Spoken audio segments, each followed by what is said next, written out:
الحمدللہ وکفا وسلام علی عبادہ الذین اصطفیٰ اما بعد۔ شیئرز کی خرید و فروخت کے بارے میں عموماً پوچھا جاتا ہے کہ اسٹاک مارکیٹ کے اندر جو مختلف کمپنیز کے شیئرز خریدے یا بیچے جاتے ہیں، شرعی اعتبار سے اس کا حکم کیا ہے۔ تو یہ یاد رکھیں کہ شیئرز بھی ایک جو اسٹاک مارکیٹ ہے وہ کمپنیوں کی شیئرز یا ان کے حصص کی خرید و فروخت کا ایک بازار ہے، ایک مارکیٹ ہے جس میں یہ خرید و فروخت ہوتی ہے،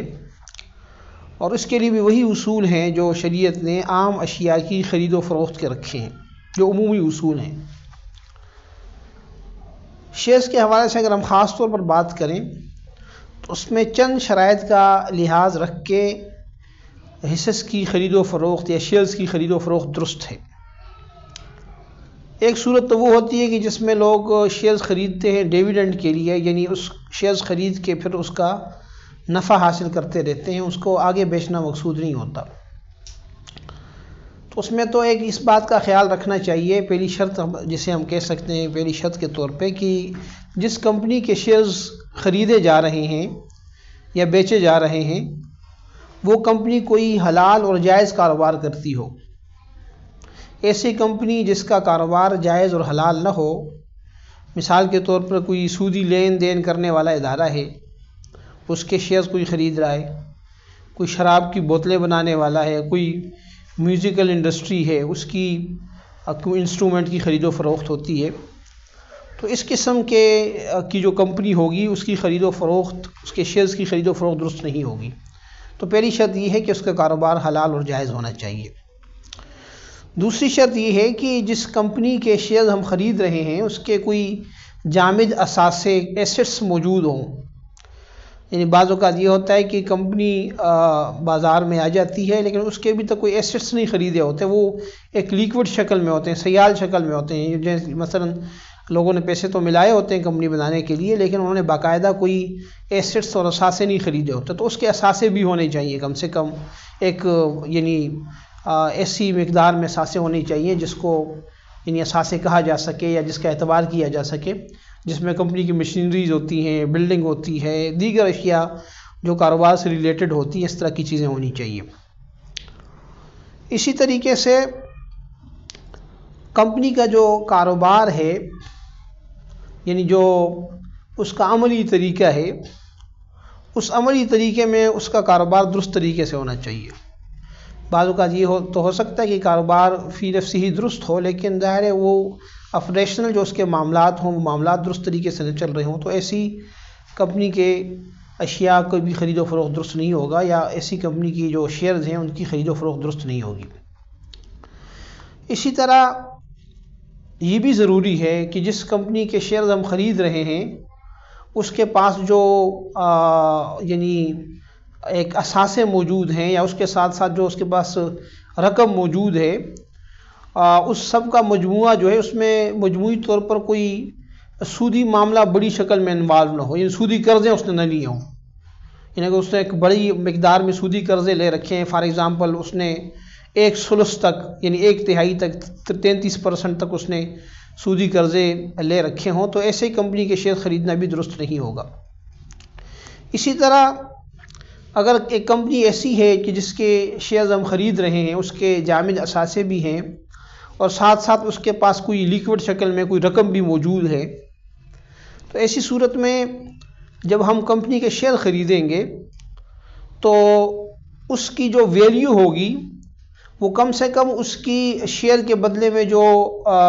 ویلیو آ رہی ہے اس لیکوڈ رقم کی شکل میں یا اس رقم کا جو حصہ بنتا ہے اس سے زیادہ ہونی چاہیے۔ فار ایگزامپل ایک شیئر کے پیچھے جو ہے وہ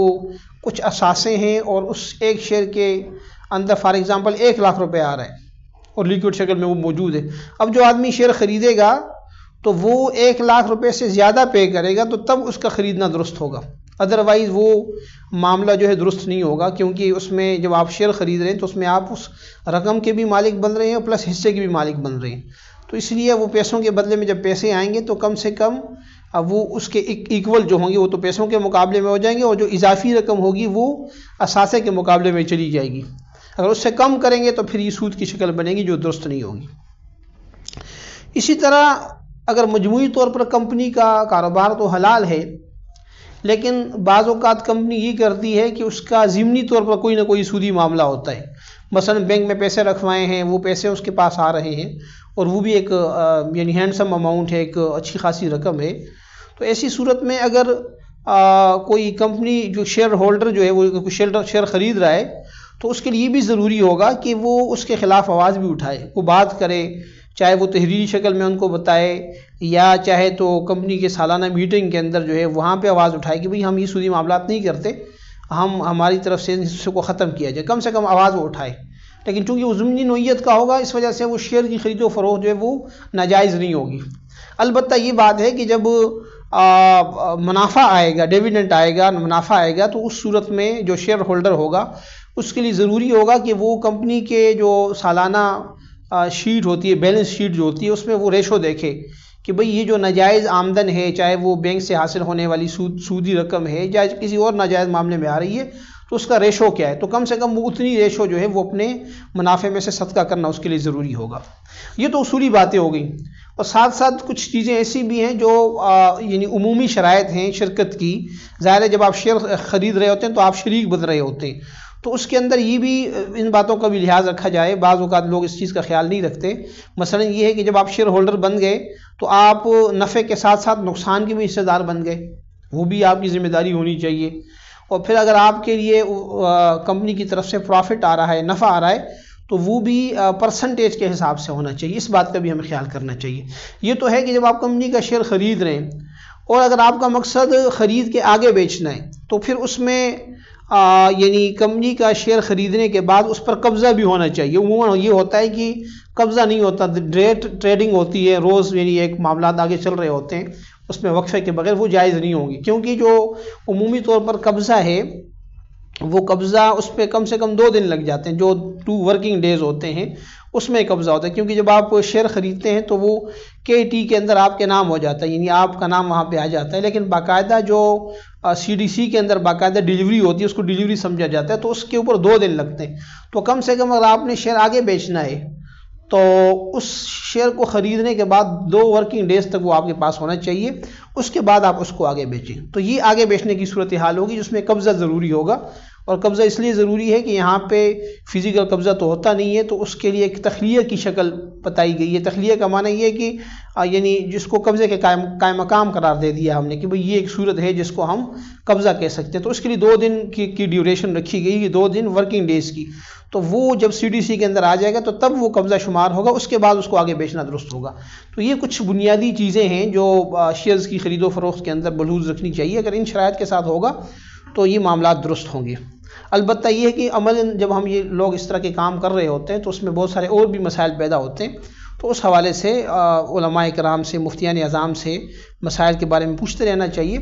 تو اس میں جو ایشو آتا ہے تو اس کے بارے میں رہنمائی لیتے رہیں۔ انشاءاللہ اس طریقے سے چلیں گے تو معاملات درست ہوں گے۔ اللہ تعالی ہم سب کو عمل کی توفیق نصیب فرمائے۔ وآخر دعوانا ان الحمدللہ رب العالمین۔